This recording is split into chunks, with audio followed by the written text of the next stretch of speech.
శ్రీకాకుళం జిల్లా పలాసలో టీడీపీ నేత హత్య కోసం బీహార్ గ్యాంగ్ కు సుపారీ ఇవ్వడం కలకలం రేపుతోంది. పలాస పట్టణ టీడీపీ అధ్యక్షుడు బుడ్డ నాగరాజును హత్య చేసేందుకు స్థానిక వైసీపీ నేతలు కుట్ర పన్నారు. చిన్నబడం గ్రామానికి చెందిన వైసీపీ నేతలు కూర్మపు ధర్మారావు, అంపోల్ శ్రీనివాసరావు నాగరాజును చంపడం కోసం బీహార్ గ్యాంగ్ కు సుపారీ ఇచ్చినట్టు తెలుస్తోంది. ఈ నేపథ్యంలో బీహారీ ముఠా కొద్ది రోజుల క్రితం పలాస వచ్చినట్లు సమాచారం.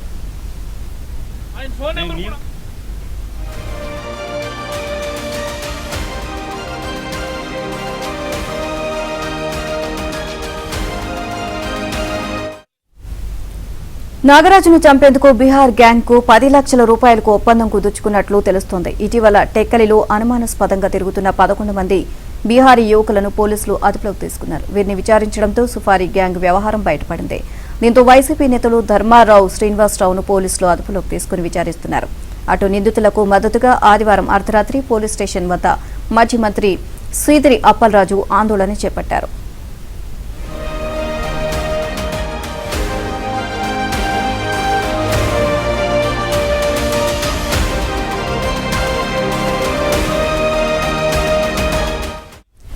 టీడీపీ పట్టణ అధ్యక్షుడు బుడ్డ నాగరాజు హత్యకు వైసీపీ నేతలు ప్లాన్ చేసినట్టుగా తెలుస్తోంది. పూర్తి సమాచారం మా ప్రతినిధి రమేష్ అందిస్తారు.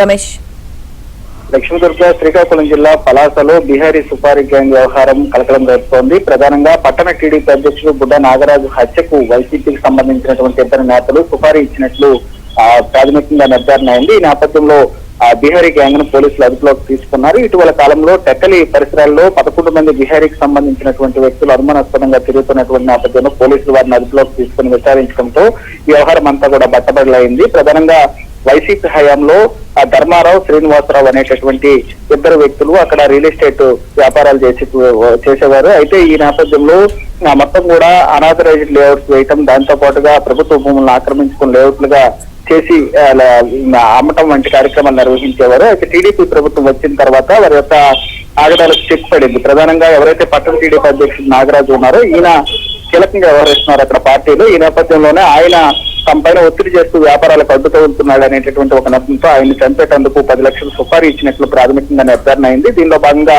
బీహారీ గ్యాంగ్ వ్యక్తులు ఇప్పటికే పలాస చేరుకుని నాగరాజు ఎక్కడికి వెళ్తున్నారు, ఏం చేస్తున్నారు, దైనందిన కార్యక్రమాలన్నింటినీ కూడా అబ్జర్వ్ చేస్తూ ఆయన హత్యకు కుట్రలేపారు. ఈ నేపథ్యంలోనే పోలీసులు ఇప్పటికే ఎవరైతే వైసీపీకి సంబంధించినటువంటి శ్రీనివాసరావు గారు, ధర్మారావు ఇద్దరిని కూడా అదుపులోకి తీసుకున్నారు. ప్రస్తుతం సీక్రెట్ గా వారిని విచారిస్తున్నటువంటి పరిస్థితి కనబడుతోంది. మొత్తానికైతే పోలీసులు వ్యవహారాన్ని ఎప్పటివరకు నిర్ధారించకపోయినప్పటికీ కూడా పూర్తిగా పలాసలో ఒక్కసారిగా మొత్తం ఇదంతా కలకలం రేపుతున్నటువంటి పరిస్థితి కనబడుతోంది. 11 మంది బీహారీ గ్యాంగ్ సభ్యులు శ్రీకాకుళం జిల్లాకు రావటం, వారు ఒక టీడీపీ నేతను హత్య చేయడానికి కుట్ర పంతు వారంతా ఎక్కి నిర్వహించిన ఇవన్నీ కూడా గతంలో ఎప్పుడు కూడా ఇలాంటి వ్యవహారాలు లేవు. ఈ నేపథ్యంలో మంత్రి అచ్చెన్నాయుడు కూడా దీన్ని సీరియస్ గా తీసుకున్నారు. జిల్లా ఎస్పీకి, కలెక్టర్ కు స్పష్టమైనటువంటి ఆదేశాలు ఇచ్చారు. ప్రశాంతమైనటువంటి శ్రీకాకుళం జిల్లాలో సుపారీ గ్యాంగులు, హత్యాయత్నాలు వంటి కార్యక్రమాలకు తావులేదు. అలా ప్రయత్నించినటువంటి వారు ఎవరైనా కూడా వారిని ఇమీడియట్ గా అరెస్ట్ చేయాలి, చట్టపరమైనటువంటి చర్యలు తీసుకోవాలని చెప్పి మంత్రి అచ్చెన్నాయుడు పోలీసులను ఆదేశించారు. మరోవైపు ఇప్పటికే ఎవరైతే పోలీసుల అదుపులో ఉండేటటువంటి ఇద్దరు వైసీపీ నేతలు ఉన్నారో వారిద్దరిని కూడా పూర్తి స్థాయిలో విచారణ జరుపుతున్నారు పోలీసులు రహస్య ప్రాంతంలో. అయితే వీరికి మద్దతుగా మొన్న ఆదివారం రాత్రి మాజీ మంత్రి సీదిరి అప్పలరాజు పోలీస్ స్టేషన్ ముందు బైఠాయించారు. తమ కార్యకర్తలను అక్రమంగా అరెస్ట్ చేశారని చెప్పి అక్కడ ధర్నా చేశారు. అయితే వెంటనే పోలీస్ అధికారులు కూడా దానిపైన స్పందించారు. ఏదైతే బీహారీ గ్యాంగ్ విచారణలో ఈ రాష్ట్రం ఉందని తేలటంతో వారిని అదుపులోకి తీసుకున్నామని చెప్పడంతో అక్కడి నుంచి అప్పలరాజు కూడా వెళ్లిపోవటం జరిగింది.